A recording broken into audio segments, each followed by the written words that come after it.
Perfect. All right. Well, thank you, Daniel, for talking to me today. I really appreciate it. Can you tell me a little bit about what happened yesterday and where you were when the explosion happened at the Boston Marathon? I was at the Fairmont, which is directly across the finish line, about 200 yards. So by that time I was already finished, obviously, and having something to eat. And when we heard the two explosions, we didn't think anything of it. Obviously, we just thought it was another sound.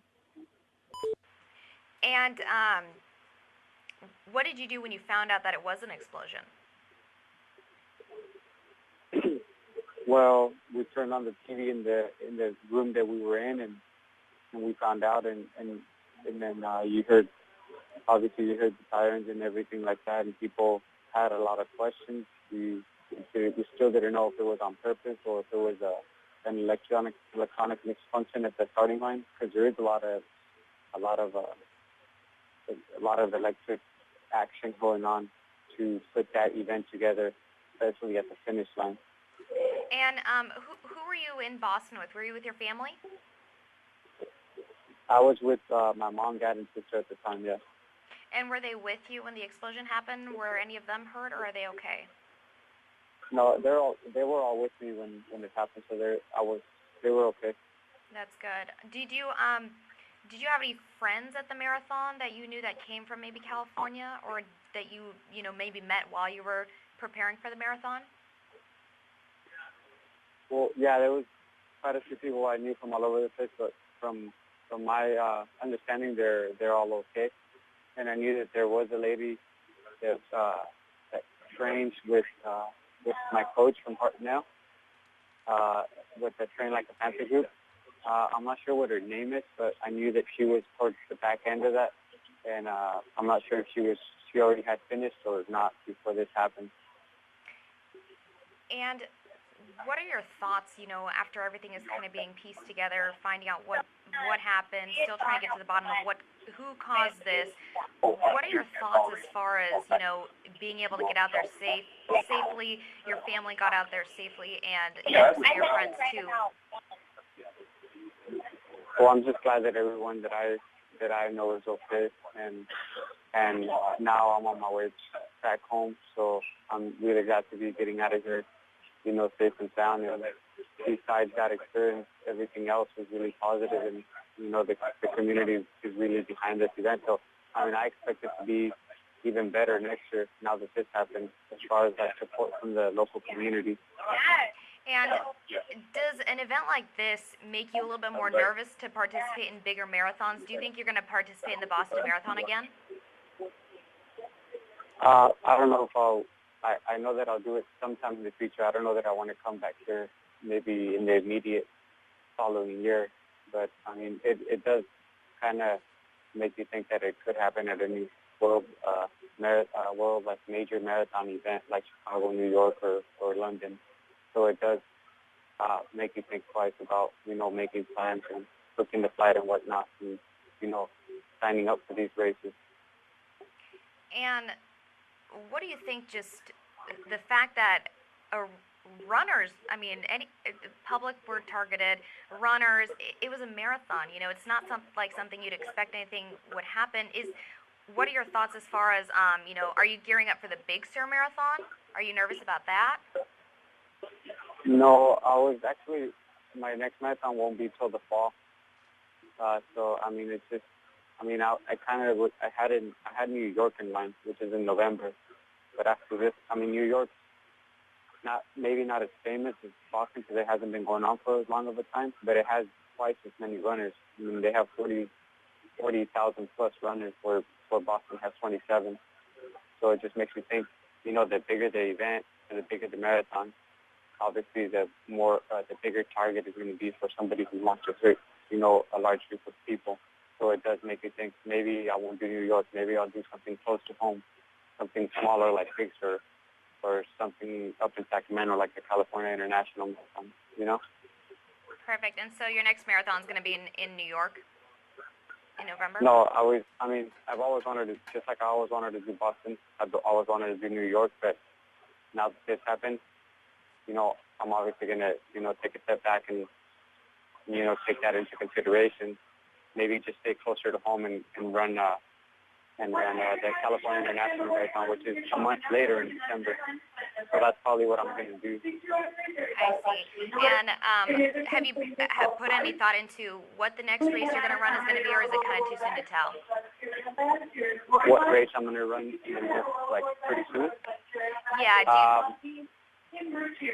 I was thinking in June in Torrington, Minnesota, to run the USA Half Marathon Championship, but I'm not sure yet. Right now, I'm still going to try to enjoy this weekend and just try to work in this race. I see. And do you think anything can be done? I totally hear the speaker up behind you. Do you think that anything can be done? Any kind of precautions can be taken for something like this to be avoided again? Is there anything that can be done? Well, you can do everything possible, and there's always going to be holes in everything. You know, you could never eliminate a complete, you can never make something that's, you know, completely safe, but I'm sure that the event's going to get given the security of not only Boston, at the Boston Marathon, but at other sporting events or where there's a large crowd gatherings. They're going to get really tight on security, and it's going to be just like what happened at the airport, where there was heightened security after 2001, and I think it's going to be the same thing for all sporting events from here on. Do you think that's going to be necessary? I mean, I don't know that it's necessary because it's very unpredictable. Obviously, you don't know when these events are going to happen, but I think that they're going to go ahead and do it anyway, just to make sure that, you know, people feel safe and secure when they're going to these type of large events. And there is, I think there is more that they can do now that they're more aware that you know, such an innocent event like the Boston Marathon, where, you know, there's a bunch of runners, not necessarily any big buildings or commercial buildings could be attacked as well. So, you know, there's more things they can do to make it more secure, I think. And it's just a shame that this had to happen in the first place. I mean, what do you think? So it's just too bad, you know, because a lot of runners come over here and they bring their families like I do to have a good time, and then they have a good race, and they want to go out and celebrate. And it's obviously a big accomplishment just to even to be invited to run or participate in this very, you know, world famous event or historic event. And I think it's just this tragedy is any positive outcome from the event is overshadowed by this tragedy. And a lot of, you know, there were as of right now, 3 people have been killed, including an 8-year-old boy, and a lot of runners very badly hurt. A lot have had to have amputations as they're coming into the hospital. What does that do for, you know, someone who's so passionate about running, who's trained so hard to come to this marathon? I mean, can you even wrap your head around what maybe some of these victims may be going through to have, you know, maybe losing a leg after one of the biggest races? Yeah, I mean, it becomes pretty best to run. Without your legs, you can't run, right? So obviously, you're going to have a lot of people runners who participate in these events, you know, they're going to be frightened or scared, and they're still scared, and they're not going to want to participate in an event like this anytime soon until time passes. Maybe some of them will never run a major marathon like that again. Maybe they'll keep it a little more low-key and run a local event. But I think there's a lot of other people that are going to take it a different way, you know, and then come back to the event next year with even a bigger purpose, you know, to support what just happened, and then to make a statement as to their attitude in the running community not being scared, you know, and sticking together.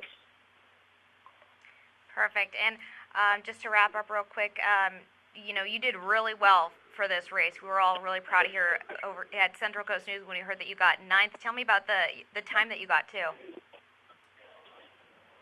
Well, my goal was to come in the top 10. I knew that I had an outside shot, and coming in 9th, I was actually a little surprised because I'm not sure what place I was in, as I was, you know, passing, reeling guys in towards the end of the race.